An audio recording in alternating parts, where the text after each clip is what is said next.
U.S. Farm Report weather is brought to you by H&S Manufacturing. The new Loadmaster 2X harvesting dual box dump cart is capable of lifting and dumping up to 60,000 pounds of product and filling 36 or 40-foot semi-trailers in just one dump. Find out more at the H&S website. Time now for a check of weather with meteorologist Andrew Whitmer filling in for Matt Urasovic.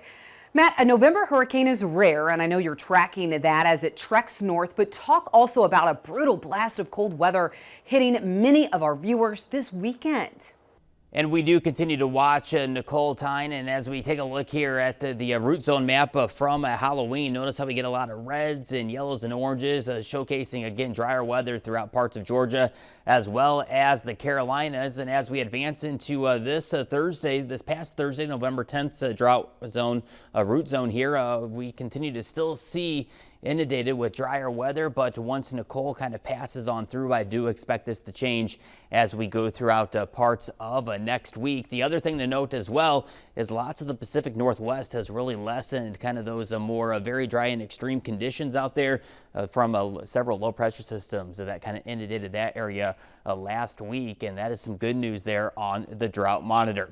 Looking at the drought monitor a little bit closer, again still watching pockets of drier conditions out across the parts of the Carolinas as well as parts of the Midwest and Great Lakes states. We continue though to still watch kind of the central plains from Nebraska, the western half there of Kansas, as well as Oklahoma, where we're in an extreme to an exceptional drought, and it doesn't look like we're going to get a lot of systems really to produce any significant changes to this here as we go throughout the mid-month here of November and going up to the Pacific Northwest as well. We're still dealing with some dry conditions, but again, a lot of improvement compared to where we were at 2 to 3 weeks ago across the parts of the Pacific Northwest. Let's walk you through the Monday forecast here for November 14th. We'll be watching an area of high pressure around the Great Lakes area that'll keep things quiet. Meanwhile, we'll watch another series of low pressure systems followed by a cold front that'll continue to march its way eastward. And that's going to keep with it kind of below average temperatures throughout much of the lower 48 here as we head on into a mid-month here of November. Here we are for Wednesday, November 16th. Big domes of high pressure out west. That's going to allow again, a very quiet pattern to kind of set up across much of the lower 48 here. And we'll be watching another cold front on the heels here of this upcoming weekend, just ahead of that Thanksgiving holiday week. Let's take a look at the jet stream here as we go throughout this week. We'll be watching a few pieces here trying to work its way off of the polar vortex. We'll also tap into some of that polar jet stream energy as well, and that's going to keep the northern states well below average here, a good 10 to 20 degrees below average. And then as we head closer towards this weekend, we really don't get much relief here.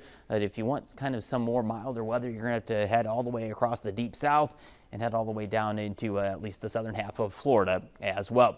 Going through the jets, or at least the temperatures this week here, thanks to the jet stream dipping down, again, much below average temperatures expected across much of the lower 48. You only have to find a little sliver of Florida, the southern end there, for a little bit of above average temperatures.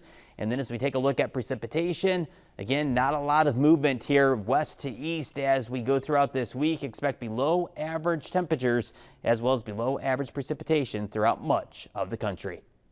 Well, USDA bumping yields in its latest report, but how big of a surprise was it to the market? We have Mark Gold and Brian Split joining us next.